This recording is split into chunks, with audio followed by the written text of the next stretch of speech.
Ողջույն հարգելի հետևորդներ, ես Ստեփանավան քաղաքի բնակիչ Էրիկ Եղինյանն եմ։ Ես նախկինում իմ մտերմուհու Աննա Սիրունյանի հետ միասին մոտ 1 տարի ժամանակով համատեղ ապրել ենք միասին։ Այդ ժամանակ Աննա Սիրունյանը հանուն սիրո իրեն պատկանող բնակարանը նոտարական կարգով նվիրել էր Էրիկ Եղինյանից, դրանից հետո Էրիկ Եղինյանս վաճառել եմ այդ բնակարանը։ Դրանից հետո Աննա Սիրունյանը ոստիկանության Վանաձոր քաղաքի բազումի բաժնում Էրիկ Եղինյանից դեմ հաղորդում էր տվել այն մասին, որ Էրիկ Եղինյանը իբր թե խաբեության եղանակով տիրացել է իրեն պատկանող բնակարանին։ Այդ կապակցությամբ ոստիկանության բազումի բաժնում հետաքննիչի կողմից նախապատրաստվել են նյութեր եւ հետաքննիչի կողմից որոշում է կայացվել Էրիկ Եղինյանից նկատմամբ մերժել քրեական գործ հարուցելը Էրիկ Եղինյանից արարքում խարդախության հանցակազմի բացակայության հիմքով։ Դրանից հետո Աննա Սիրունյանը լրատվամիջոցով, մասնավորապես Արարատ հեռուստաընկերությանը տված իր հարցազրույցում բարձրաձայնել է, որ Էրիկ Եղինյանս իբր թե խաբեությամբ տիրացել է իրեն պատկանող բնակարանին։ Այդ կապակցությամբ Էրիկ Եղինյանս իմ իրավունքների պաշտպանության նպատակով դատի եմ տվել Աննա Սիրունյանին եւ Արարատ հեռուստաընկերությանը հերքում հրապարակելուն պարտավորեցնելու պահանջով։ Այդ կապակցությամբ Լոռու մարզի ընդհանուր իրավասության դատարանի պարկեշտեր պատվախնդիր դատավոր Նանե Սահակյանը վճիռ է կայացրել բավարարել Էրիկ Եղինյանից փաստարկված հայցը եւ դատարանը Արարատ հեռուստաընկերությանը պարտավորեցրել է տեսանյութի ձևաչափով հերքել Էրիկ Եղինյանից վերաբերյալ տարածված մտածածին զրպարտությունները։ Դրանից հետո Արարատ հեռուստաընկերության ներկայացուցիչը բողոքարկել էր վերաքննիչ քաղաքացիական դատարան, սակայն վերաքննիչ դատարանը որոշում է կայացրել մերժել Արարատ հեռուստաընկերության ներկայացուցչի կողմից բերված ակնհայտ անհիմն եւ առարկայազուրկ վերաքննիչ բողոքը։ Դրանից հետո Արարատ հեռուստաընկերության ներկայացուցիչը բողոք է ներկայացրել Վճռաբեկ դատանի քաղաքացիական եւ վարչական պալատ եւ իմ ունեցած տեղեկություններով առաջիկայում Վճռաբեկ դատանի քաղաքացիական եւ վարչական պալատի կողմից որոշում է կայացվելու մերժել Արարատ հեռուստաընկերության ներկայացուցչի կողմից բերված ակնհայտ անհիմն Վճռաբեկ բողոքի վարույթ ընդունումը։ Եվ Էրիկ Եղինյանից վերաբերյալ կայացված այդ իմ կողմից բերված քաղաքացիական հայցը բավարարելու մասին դատանի վճիռն օրինական ուժի մեջ մտնելուց հետո Արարատ հեռուստաընկերությունը պետք է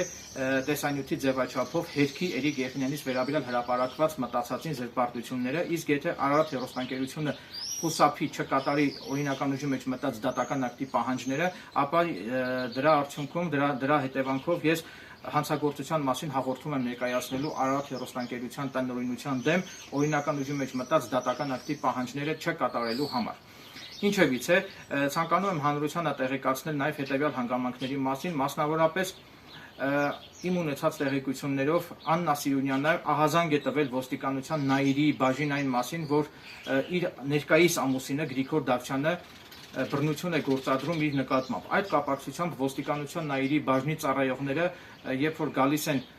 Գրիգոր Դավթյանին բերման ենթարկելու համար, այդ ժամանակ ըստ մեղադրանքի, կրկնում եմ, ըստ քննիչի կողմից Գրիգոր Դավթյանին առաջադրված մեղադրանքի, Գրիգոր Դավթյանը բռնություն է գործադրել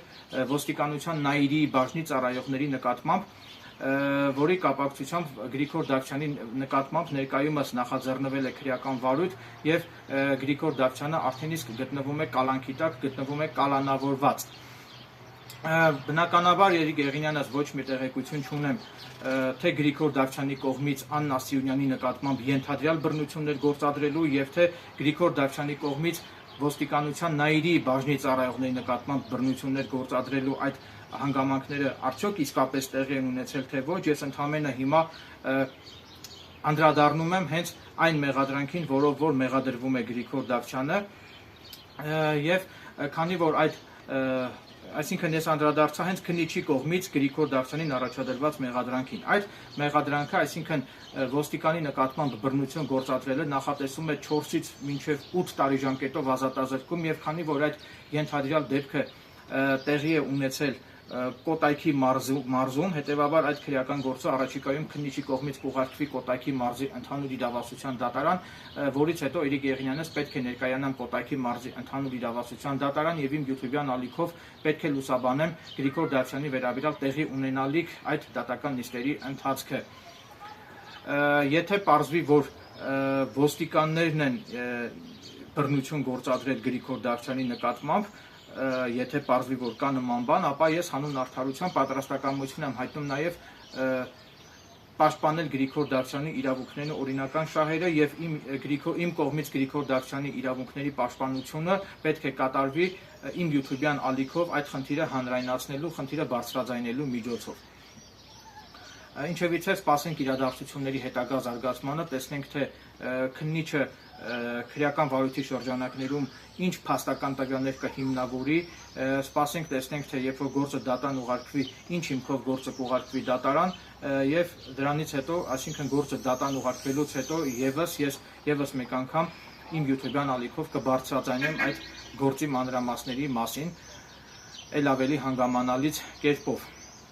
Այսքանը շնորհակալություն եմ հայտնում ուշադրության համար, նաև նշեմ, որ վերջում ցանկանում եմ հավելել, որ Էրիկ Եղիանյանս անընդունելի եւ անթույլատրելի եմ համարում բռնության ցանկացած դրսեւորում եւ եթե կա բռնություն, կապ չունի թե բռնությունը ում կողմից է գործադրվել, պետական պաշտոնյայի կողմից է գործադրվել, թե պետական պաշտոնյայի նկատմամբ է գործադրվել, դա կապ չունի, եթե կա բռնության դրսեւորում, ապա բռնության ցանկացած դրսեւորում պետք է պատժվի օրենքի ողջ խստությամբ եւ բռնության ցանկացած դրսեւորմանը